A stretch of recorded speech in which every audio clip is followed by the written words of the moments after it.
So ayun mga idol. So pasok na naman tayo sa park kung saan dito pa rin pala tayo sa mga idol sa Monte Maria na. So ito yung pasukin natin yung park ng Monte Maria na kung saan iba't ibang revolto po ang makikita natin dito sa loob at yung hugis ng garden nila. Napakaganda mga idol.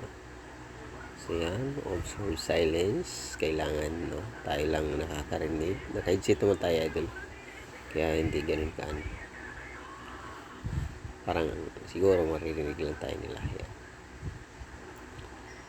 So iba't ibang mga ano dito. May mga talagang pag pumasok ka rito, lahat ng nakatayo na santo mayroon na parang indicate kung ano yung ibig sabihin, bakit sino siya at anong meron. So yan, napakaganda talaga. Pag kayo pumunta rito mga idol, talagang mapapawaw talaga kayo, nakaka-amaze yung lugar, no? Fresh na fresh, tapos yan. So hindi pa nga gano'n nila hindi pa daw nila na trim yan kasi nagko-construct pa sila. Meron pa sila mga idinadagdag na para mapaganda pa nila yung view, lalo na sa imahe ng Mariang Birhen. Ayan. So talagang mga curve ng ang ganda. Yan. Yan ang mga ginagawa nila dito. So nagko-construct pa sila. Yun. Pansin nyo yun, no? Malayo na yun dito. Siguro na sa mga kung hindi ako nagkakamali, mga 3 kilometers yan. Yan. So hindi ba? Kita, napakalaki. So sa ilalim po niyan, may mas po dyan. Hindi lang natin natanong kung anong oras. So basta sabi nila may mesa po doon dyan. So doon sa loob na yun, pag pumunta kayo doon sa building ni Mama Mary, marami kayong makikita.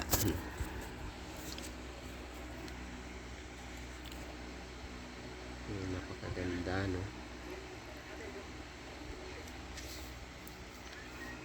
Sana all. Yan, dito lang po yan sa unahan po ito ng JC Summit, no? Or Tabangaw, no? Yan. Hindi po siya gano'ng kalayo sa Batangas City. Dadaan kayo ng SM Batangas yan, bago kayo makarating dito. So yun, no? Napakaganda ng hugis mga idol. Talagang wala kang tulak kabigin, ika nga nila. So maraming santo rito na iba't ibang klaseng santo na nakatayo rito na talagang sulit kung kayo ipupunta rito sa lugar na to. Gilid siya ng dagat, parang kung magroro kayo madadaanan siguro to na alam ko nakikita to pag nagroro tayo or nakasakay ng barko. Ito yung mga nakikita na pinakamalaking birhen sa tuktok ng bundok. Yan. So, talagang maamis ka sa mga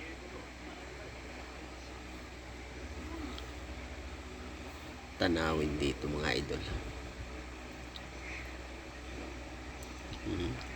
Ang ganda. Ang galing ng mga pagka nila ukit. Parang akala mo tunay na tunay.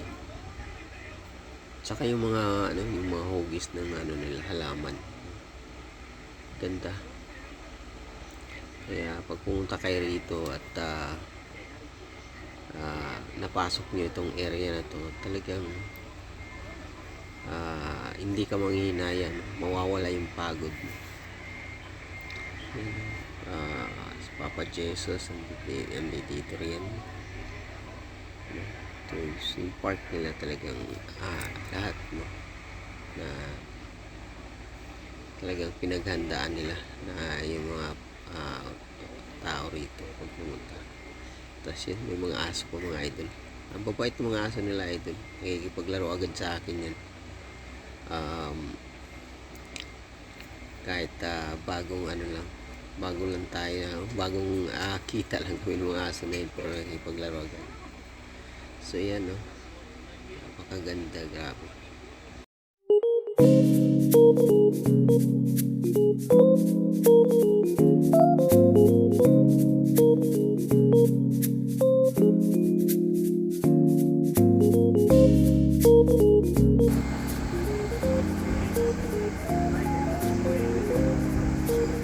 Yan, ikot pa tayo sa unahan.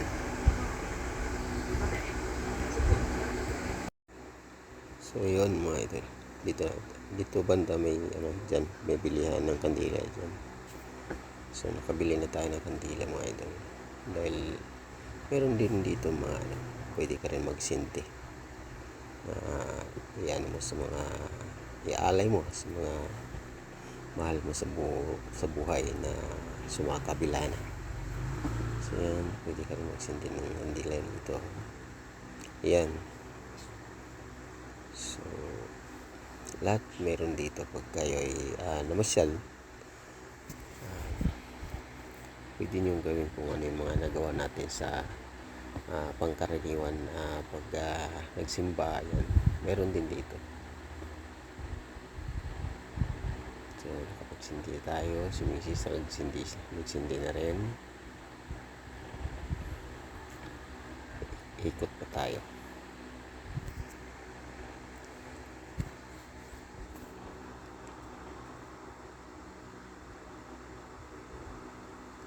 Yung mga bulaklak dito mga idol, talagang hitik sa ganda. Yun yung park nila, yan, ganda. So iba't ibang dito mga idol, iba't ibang mga santo ang nandito pag kayo'y pumunta, no? So talagang mamamangha ka. So, oh my God! Wow! So, meron lang tayong makikita na medyo nakaka-distract. Although hindi naman totally nakakano, kasi syempre pinapaganda nila yung lugar para na sa ganon na yung mga pupunta rito ay talagang masusulit nila yung pagod. Ayan. So talagang grabe, no? So iba't ibang santo mga idol andito makikita nyo.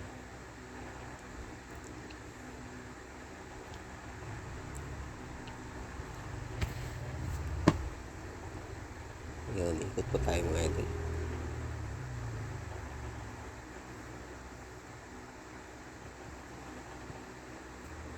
So dun sa mga gustong pumunta rito, kung kayo po ay taga Manila,